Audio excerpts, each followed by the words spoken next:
Chiroma est quelqu'un qui est dangereux. Et lorsqu'ils sont au pouvoir, ils font tellement du mal qu'ils oublient d'où est-ce qu'ils sortent. L'une des filles de Issa Chiroma se retrouve au Maroc dans une grande école d'hôtellerie qu'on appelle Vartel. Ah oui, Vartel. Une école d'hôtellerie qui coûte 12 000 €, entre 8 000 et 12 000 € l'an pour la formation. Et on est parti l'arrêter là-bas, la police. L'argent du sang.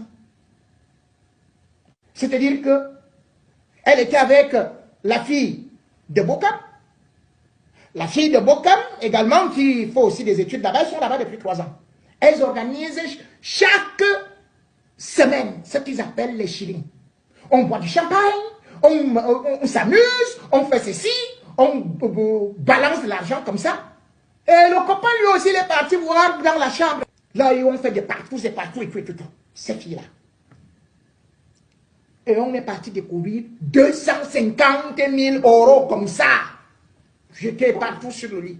C'est comme ça que l'un des amants, l'amant de la fille de Bokam, allez, il a aussi alerté la police que je ne comprends pas.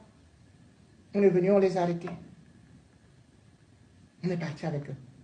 Issa Chiroma a négocié avec les Bokam pour qu'on les libère en passant par l'école.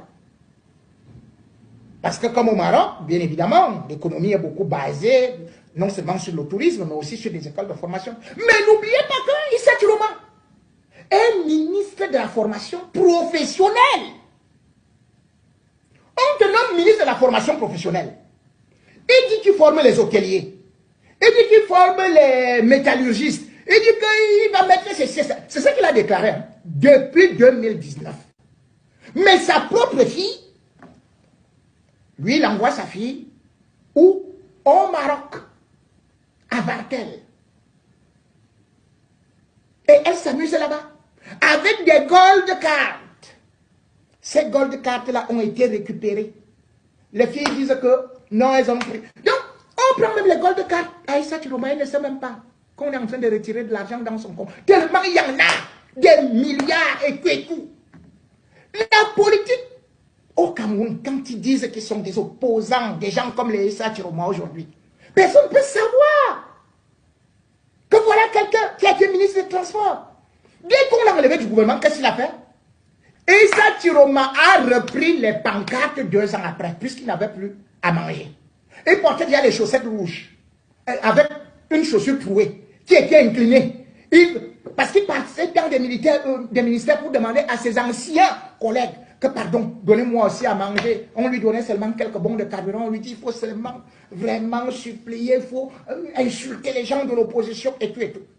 Mais entre-temps, Issa Chiroma d'abord insulté encore Paul Biya. Il était devenu encore opposant. Quand tu vois qu'il a trop faim, il dit, hey, l'histoire, c'est de même faire comment? C'est comme ça qu'il va créer un parti là qui va appeler Front du Salut républicain pour le Cameroun. Voilà. Voilà le parti de Issa Chiroma qui est créé en 2007. Et c'est pour ça que Paul Biya le reprend au gouvernement en 2009. Et il devient ministre de la Communication. Il est resté là jusqu'en 2019. Hein. Issa Chiroma, c'est lui qui faisait le travail qu'Atangani fait aujourd'hui. C'est-à-dire que dès qu'un journaliste parle, il dit quoi? Tu veux insulter Paul Biya? Arrêtez. C'est lui qui a créé la loi antiterroriste pour arrêter les journalistes. Et on vous dit qu'il était un opposant. Le gars là, il marchait avec un pantalon troué. Issa Chiroma. Quand il s'asseyait, il mettait les mains entre les jambes comme ça là. Il buvait le whisky en sachet. Issa Chiroma. Quand il se déshabille, quand il arrivait chez quelqu'un, on lui disait qu'il enlève aussi un peu les chaussures. Quand il enlève les chaussures, même le chien prend fuite.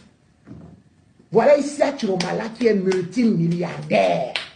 Multimilliardaire. Tous se sont sucrés sur le sang des Camerounais, comme Issa Chiroma. Tous ont profité de nos malheurs.